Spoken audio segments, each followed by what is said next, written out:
I'm Jeff Van Gundy, and you're listening to Thunder Bus.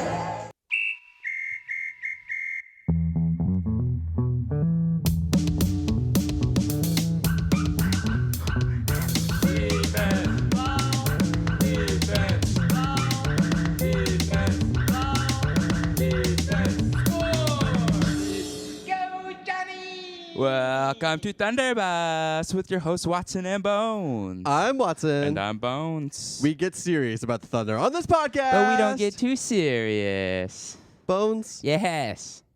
Was that Jeff Van Gundy on our intro? That's crazy. Yes, preluded by Smooth by Rob Thomas and Santana, 2000 and what? This is Casey Kasem. Also the voice for Shaggy from Scooby-Doo. Oh, Matthew Lillard? That's funny because I tweeted about Matthew Lillard from the Thunderbus account like 30 minutes ago. Really? That's a deep cut. Yeah. Hey, apparently... You cut me deep, man. Apparently... Also a Matthew Lillard quote. Oh, yeah, Scream. Matthew Lillard is a really good guy, but you know who is also a really good guy is our guest of the evening. Really good? Kyle! Hey, it's me. I'm really good Kyle, yo. Kyle, welcome to He's the so pod. friendly. Thanks, guys. I appreciate you having me on in such dire times that we're in. I wanted to know, at the beginning of the pod, you always say that you're serious but not too serious. Yes, that's we're right. serious about that. I wanted to not too know serious. if this is just a play to get a serious sponsorship on your show. Dude, at this Like point, to get- Sirius needs a sponsorship from us. I think that's worth talking about for sure. Because what you guys are offering, so much personality, you got the best features Right. in the game at this And- point. and we you have- got Joey Crawford. So list them off, guys. Sidney Moncrief. You got the assistant coach from Kentucky, Michael come on. Sims. Michael Sims, And the Must Bus, Eric Musselman. Muscle Man. Plus, we have the corporate backing of one of the finest institutions in the world. That's Gooberman International, which, by the way, has started offering a brand new product, Goober Strudels. Goober Strudels. Yeah. You wanna pitch it? Well, I don't have the card, but they gave me the original gooberberry flavor, and it's delicious. Wow. You got to try triple gooberberry. I'm gonna go out to my local Gooberman Farm Industry Mart place and get myself my own Goober Strudels. Well, we got good news for you, Kyle, because Watson's very own uncle, Alex Gooberstrudel, lives in the backyard. What? Yes, that's right. Come on in, Alex. Okay, Well- Alex Gooberstrudel doesn't live in the backyard. Yeah, and it's past his bedtime anyway. Well, that's too bad. But yeah, it's great to be on, guys. I'm glad that we're still fucking here, doing this thing, Yeah. able to participate in the enjoyment of, I don't know, each other's company. That's about all we got exactly. at this point. and we're looking forward to the return of basketball. We're ready to see Chris Paul play again. We're ready to see SGA play again, and maybe Andre Roberson play again. Yeah. Oh, that's a pretty convenient time to cut into this news here. Oh, where- is it? I think so. I'm going to get right to it. Yeah, go ahead, man. So if y'all don't mind me reading this Andre Roberson quote. You know what? I don't mind even a little bit. So Kyle, he says, I'm kind of past the rehab stage. I'm almost to the point where I should be playing, honestly, but I'm still taking a day at a time until I get back into our medical staff's hands and get reevaluated. I'm just staying patient through it all and knowing that that the light is right there at the end of the tunnel. It's definitely been a long journey, and it's coming to an end. Baby. I don't know what to think about this, to tell you the truth. I've hoped for the day that Roberson comes back. I was hoping it would be this season. Of course, at the beginning of this season, we all talked about the possibility of him joining this team and what it would mean. But at this point, it's what are we getting back? If Roberson comes back, what are we getting back in a player? Well, here's why you probably don't feel so sure about it. Watson, you want to read to Kyle what Roberson said before the season started? What Roberson said before the season started was, it's training camp, so at this point I'm full go. He said full go back in like September. We went to that preseason game in Tulsa, and he was dressed out for that game. He was in jersey and shorts. Yeah. First shot was a Steven Adams 3. We were talking about like having an Andre chant before the game. Exactly. We were like talking about like introducing him back to the basketball world. That was part of the right. reason that we wanted to go to that game. I mean, lots of other reasons too, but part of it was like we wanted to be there when he took the court again, and it didn't happen. So our dreams have been crushed before, and it sounds like Andre's trying to crush them again. Just to like revisit what his career has been. Like he like came to prominence back in the KD era whenever we needed somebody to be a defensive stopper to kind of replace what Thabo had. And Roberson did that sufficiently, like even more so than Thabo ever did. He was a better defender. But of course, always what had dragged him down is just he was never going to be the scorer. He was never going to be like a three-point shooter at all, which is kind of where everything is headed since that time. He made second team all defense in his last full season with the Thunder. You can't understate how much he did for us on the perimeter. He was swarming around, stopping everything in front of him, and then he covered up for everyone else's mistakes on the perimeter too. He was all world. He was incredible. Like what he did really well was like lateral quickness and like being able to body up with players. That he had the strength as well as the quickness to stay with the great offensive players, which I think is really important when it comes to like the elite like offensive players. They're going to be strong and they're also going to be very quick. He had both of those defensive like places taken care of. Of course, like back in 2017, he got injured. And since then, it's been... Man, it was January of 18, so it's been almost 2.5 years. Remember when Durant came back the first time and things started getting chippy with Durant and Roberson? And like it was like Durant and Westbrook, it was like the tension was building, but you knew it was going to come at some point. But Roberson, you didn't see it coming because that was like always like Durant's guy when he was here. I think Durant publicly said, like, Andre is one of my best friends here. And then once he came back and he and Roberson and KD got into it, it was like, oh, no. It was just so dramatic. I remember it to this day. Yeah. Kyle, you referenced that lateral quickness that is such a big part of what makes Roberson a valuable player, valuable defender. And maybe that's where we look as explanation for the length of this outage that he's had. I mean, the injury that he had, just to remind everyone, was a patellar tendon rupture. Now, the patellar tendon is basically like, think of your knee. Your knee is a big, important joint, obviously, and it's got to be protected by a shield. The shield is the kneecap.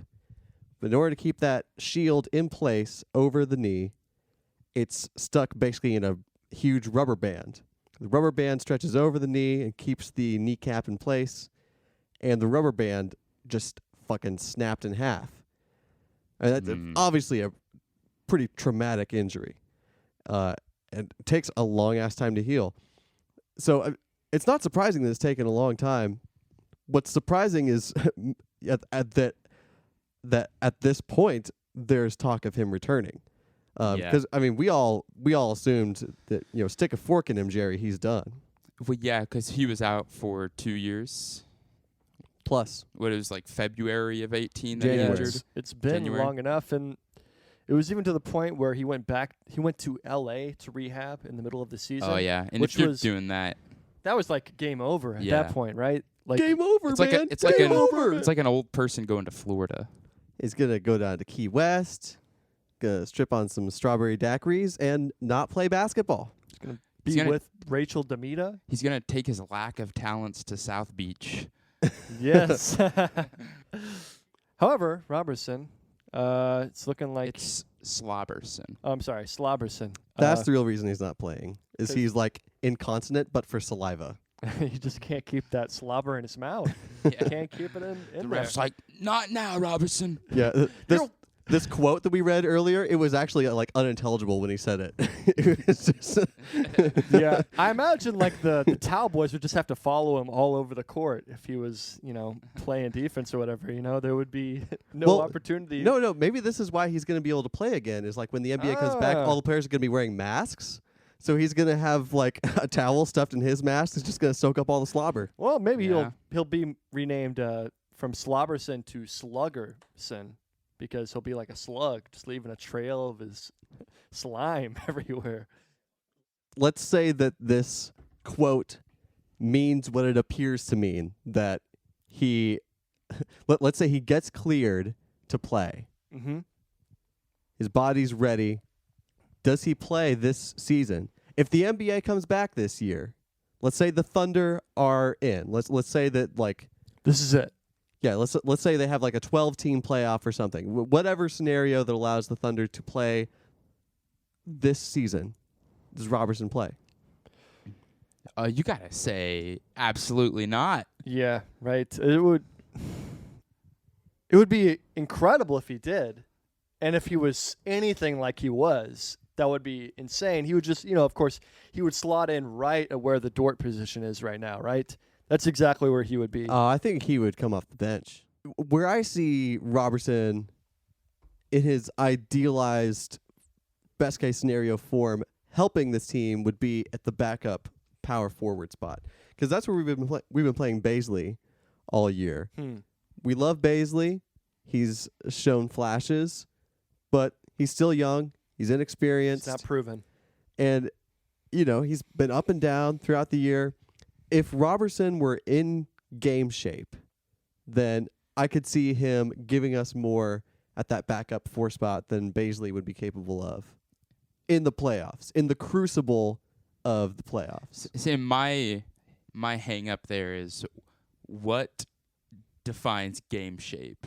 Because if his patellar tendon did exactly what you said it did earlier, like snapping like a rubber band. Boo-boo to the max. I mean, that sounds like it would take a lot to recover from, and it's been 2 years since he's played a minute. So Right. you got to think that even his best ability, it's hard to believe his best abilities would match that of Bazley's. Well, yeah, I think you're right to focus on that point of game shape, because even in that interview that Roberson gave that spawned this story, he referenced like the plan was for me to come back and play some games with the Blue to get kind of back into things, back into gear. Like, it's going to be hard enough for the rest of the NBA to come back from from quarantine and just start playing again, which is why there's resistance to let's just go straight to the playoffs. Like, can you imagine going from being on your couch for a month or 2 months, however long it's going to be last, and then your next game is you're in the playoffs? Like, that's insane. Yeah. Even more so, can you imagine going from I've been on the couch for 2.5 years and my first game back is the playoffs? Like, there's no way he's going to be prepared for it physically, even if his knee is healed.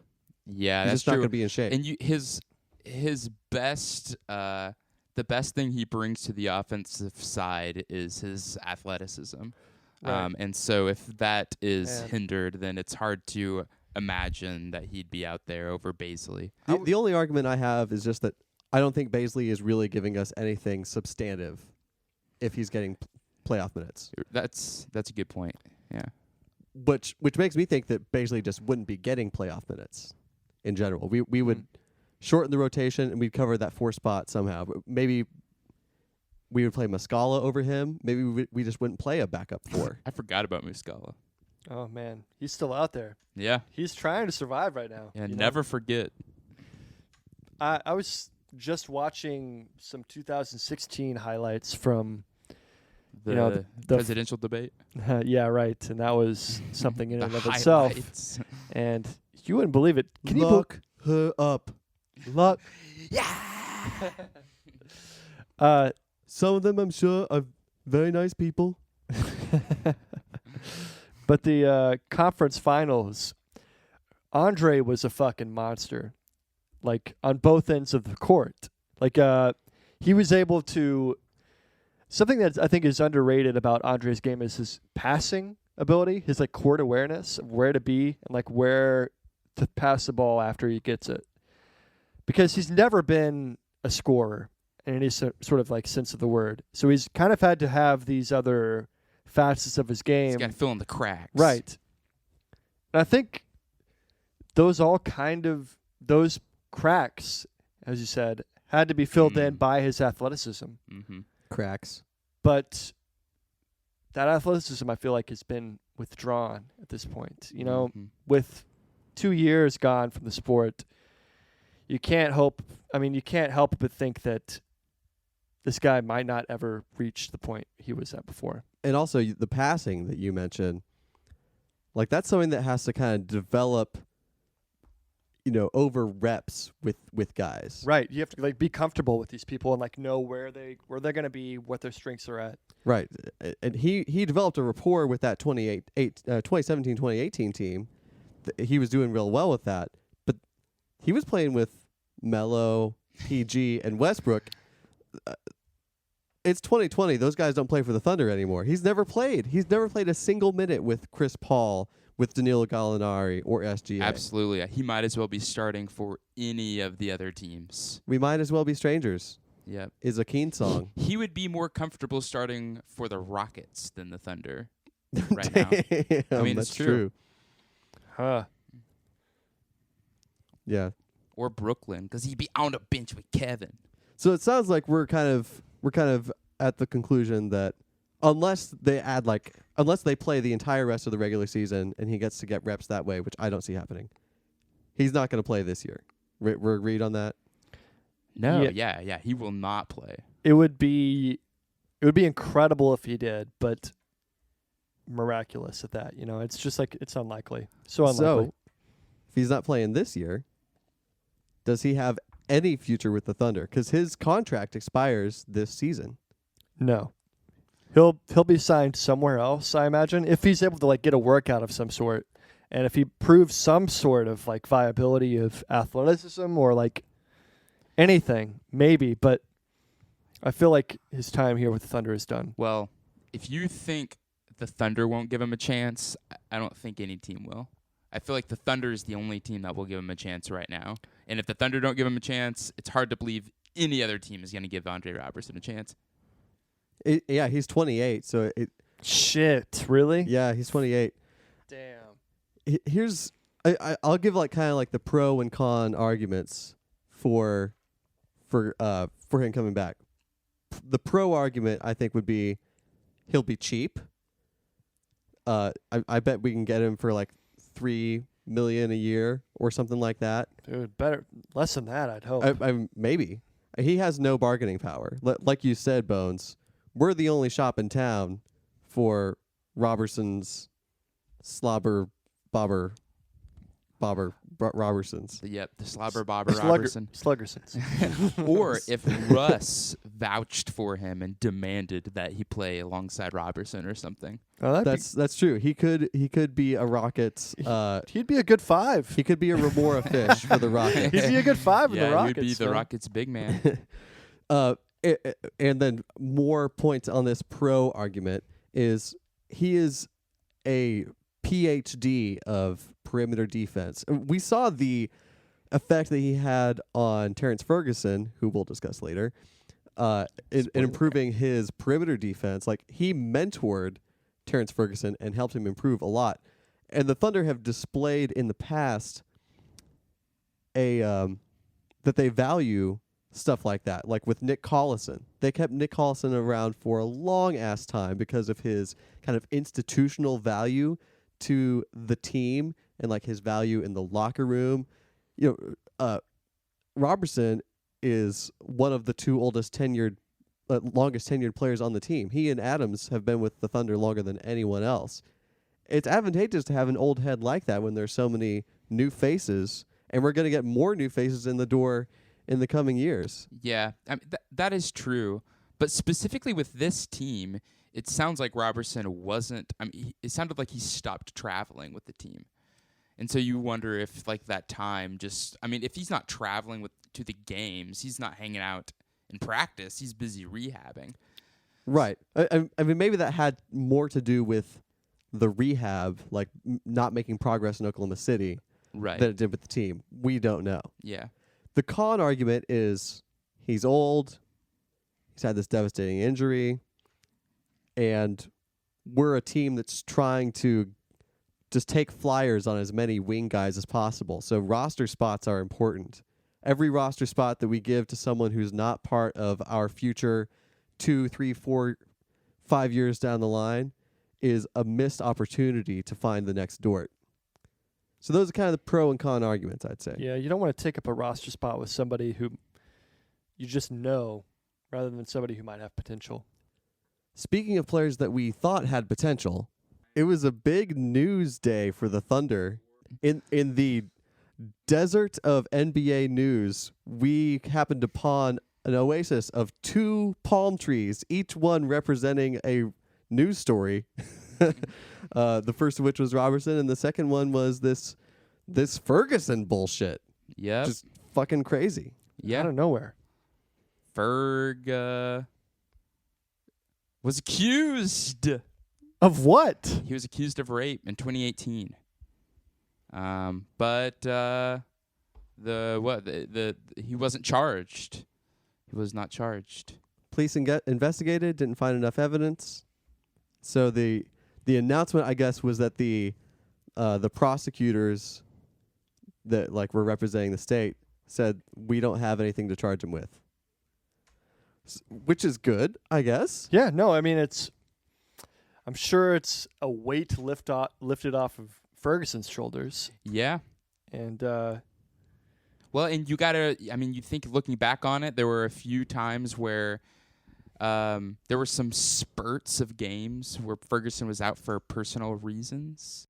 well, I think it like to put it in the frame of what has happened over the last season, it's been like a kind of a constant narrative that something is going on in Ferguson's life. And I think everyone kind of assumed that it was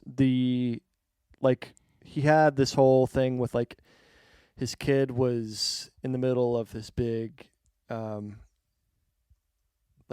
argument about who should, have the kid. And, A busted cattle. Yeah, there we go. And with this on top of that, it makes a little bit more sense as to why he looked out of sorts. He looked as if like there was something else going on, and it was obvious. Like watching games, we would talk about it. Like there is something going on with this guy, and it was affecting his play. I mean, I don't think there's any other way to put it. There's like no doubt that it was detrimental to what he was able to produce on the court, and of course it was, right? This is something that would have affected any of us like this. Like, yeah, I mean, he looked out of sync. He looked like he didn't have it and wasn't really with the unit. Seemed like he was out of play for the most part. And it was weird. It was weird watching him because I remember he would take threes, and something about like how off rhythm the shot was. I remember saying it looked like he thought this is the time where I would shoot the ball, and then just threw something up there. Like it looked like he was thinking, yeah, I think this is the expected time for me to shoot the ball, and then you would shoot it almost knowing it wasn't going in. And then it was like, okay, yep, and I missed as expected also. I mean, it just felt like he was totally out of sync. Yeah, he just wasn't in the flow of the game, and that makes sense when you got other stuff on your mind, when you can't relax and you can't concentrate because you just got shit going on. I mean, the dude is 21 years old. When I was 21, all I wanted to do was I was just thinking about like I was working at the bookstore and thinking about when are we going to hit up the max, But this dude's, playing big minutes in the most competitive basketball league in the NBA. Yeah, and already thrown into a tough position. Already thrown into a tough position in a team that's going through a transition of its trajectory as a franchise, and then he's dealing with a custody battle and a potential rape charge. Like it, we don't know exactly what the causal relationship is, but it totally makes sense to me that that it would affect his play profoundly, and that's a possible explanation of why he sucked so bad. Mm-hmm. So, no transition here. The Last Dance came out on ESPN. It did. It was pretty cool. Man. Yeah. I didn't even know it was going to be 2 episodes. And then I didn't back. even know who happened. Michael Jordan was. I was embarrassed to say so, but I'm glad you said that because it's the same. I'll tell you who I did know. Oh, Krause. Whoa. Jerry Krause. You were a Krause head? Man, I'm a huge Krause fan, man. You know what Jerry Krause looks like? Newman. Well, that too. But you guys know like the boxes of nerds, and they have like the anthropomorphized nerds on the front. They're like jumping, and they got like the little eyeballs. Yes. He's a nerd. He's No. a candy nerd. He looks like no shirt could ever fit him correctly. Like there's no amount of fabric that would have perfectly fit his short, fat, Right, yeah. There's plump body. There's a big and tall store, but there's not a Quasimodo store. The word plump has his face The Hunchback and of Madison body Avenue. right by it in the dictionary. Yeah, no, he and it sounded like Jordan really did berate him. Like I honestly hope And that we beret. see. And he berated. Oh, yeah. Berated them. Yeah. He berated them. in France. And the French people got berated by Jordan. But like, I hope we see more of that, of him kind of just berating Krause. Not that I want to see bullying per se, but at the same time, it is kind of like real. I mean, it's kind of real life drama. And all the roasting that Jordan did in those episodes was classic. he's like, Jerry, you want to join us for the layup line? We'll get the rim shortened for you. Classic. I don't know. He seemed like a bit of a schmuck to me. He created a great team around Jordan, right? But he also had maybe the dumbest sort of like. He did not have any sort of awareness of what was going on. It seems like he was totally unaware that he had the greatest team of all time. I'll say it right now. Jerry Krause is the Carol Baskin of this show. You don't even know Carol Baskin. But I've seen the memes. That's all. Yeah, you only have to see the memes. You know enough. I bet they kind of exist in the same Relevant. space. You know what? We're talking about how dumb Jerry Krause is. Was it not pretty dumb for Pippen to sign a 7-year contract? Yeah. I don't know who his fucking like manager was back then, but they deserve a ripe spanking, I think. I mean, that's a ripe one. that's part of why the NBA, like in successive collective bargaining agreements, eliminated the contracts of that length. You can't sign a contract longer than 5 years under current rules. It's because of stuff like that. Yeah, I think it shows like how powerful these general managers are and how important these guys are to the success of a franchise. Because at any point, Krause could have just totally traded Pippen. Like, could have traded him, could have like fired Phil Jackson, could have traded anybody that he wanted to, but decided to keep the team together. And like, that's why, as a Thunder team, you got to feel pretty fucking good about our situation right now. We've got a general manager who's willing to like build and is very clever with what we've got going on right now. Yeah, we just need 6 titles and we'll be on the same We level as just Jerry need Krause. a player like Michael Jordan, Yeah. and we'll be on top We're of one the world. MJ away. I will say though, we're saying like, oh, Krause was a moron for thinking about trading away one of the best players while they were in title contention. Good thing we don't have a GM that would do anything like that. Well, yeah, I guess you got a point there. This is like this is 5 championships in, of course, though, rather than like after a 0 total championships in. after a total fizzed out by old Harden in the finals. Fizdale. It's a different situation. Take But back the data. yes. You know what was really weird is when they said Scottie Pippen was drafted by the Seattle the Seattle what? Sonics. The who? Supersonics. Yeah, it's an old thing, man. We don't really have to go over it. But The what? Yeah, Seattle used Team to. we stole. Yeah, we were pirates back in the day. Arg. Yeah, We should have been the we Oklahoma swashbuckled. Pirates Yeah, we should have been the swashbucklers. I think that would have with been our a better strong name. pirate history. Mm-hmm. We Can took you their- imagine Steven Adams just out there playing with an eye patch? every day of my yeah, life. I actually could. Yeah. If anybody, it would be Steven Adams. Chris Yeah. Paul has Next like to, has a parrot on his shoulder. Next to Lou Williams. Lou Dort's got a peg leg. Yeah, Lou Dort's got a peg leg. Okay, who's got the hook for a hand? Is that Gallo or Who's leading our team in steals? Donovan. It's got to probably be Chris Paul? Yeah, Chris Paul. He could have a hook for a hand. Yeah. Hook P3. The documentary was about Michael Jordan, after all, I thought in several cases it really did a good job of highlighting his competitiveness that drove him to be so successful.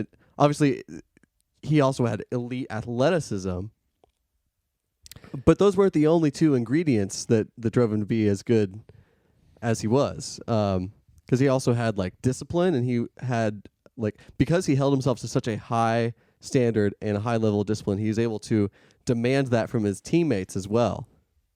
It's kind of interesting because he's got like these two extreme qualities. One of them is this just pettiness, maybe like envy, that makes him want to be like better than the other person. He has this drive in him that he feels like he has to be better than this other person. Yeah. But he also has this other thing, which is like the fucking will to do it.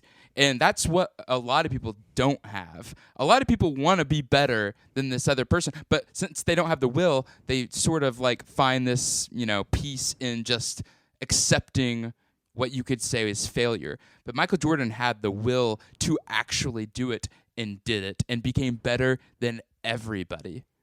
And he would accept criticism when he needed to. There was this. You have to if you want to be the best. I was listening to the Jackie McMullen appearance on the Zach Lowe on Zach Lowe's podcast a couple days ago, and that podcast was kind of a preview of The Last Dance, and they were just talking about Jordan memories. And Jackie Mack shared this anecdote from when she went down to watch Jordan play baseball for the Birmingham Barons during his baseball experiment, right? Mm-hmm. And she was saying that in practice, Jordan fielded the ball this one way, and it wasn't right, and the coach didn't like it. And the coach told him, "I never want to see you do that again." And he never did. Jordan, at age 30, having conquered basketball and going down to this sport where he was struggling in Double A, actually Single A, I think it was Single A baseball, was humble enough to take coaching from this guy and subjugate himself to okay, this guy pointed out something that is legitimate, and I'm going to listen to it and learn from it. Yeah. Single A. Not yeah, I mean, come on. I mean, Double A I could understand, but Yeah, I know. Single A.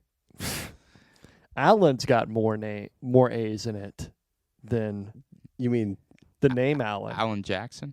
Allen Jackson's got more A's in it than he's gone country, new kind of suit. He's gone country. Is that Allen I like Jackson? Here it come.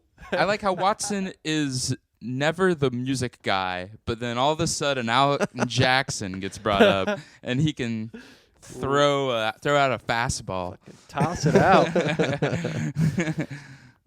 Now Jordan just kind of had the exact formula for what you need to be the greatest of all time. He was competitive beyond what anybody could. I mean, he was as competitive as anybody could possibly be.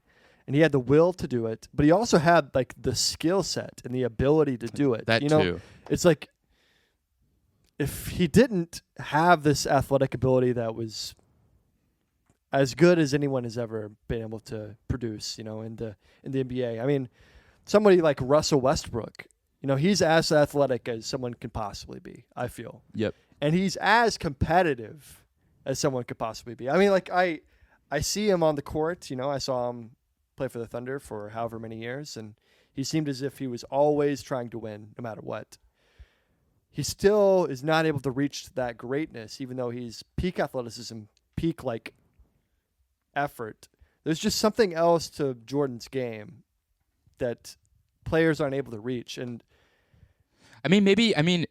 maybe it is his willingness to accept criticism. Maybe it is his like he wants to win so bad that he is willing to hear his weaknesses. He's not going to black out the haters. He's going to listen to what's going to make him better.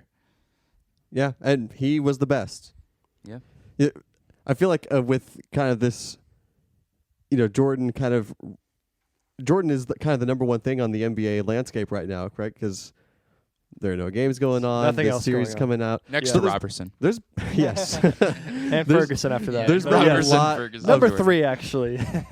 There's been a lot of Jordan content over the last couple of days, and what I'm hearing from this Jordan content is kind of a response to the narrative that maybe LeBron has caught up in the greatest of all time. I hear lots of people on these podcasts and these articles saying, "No, hold up a second.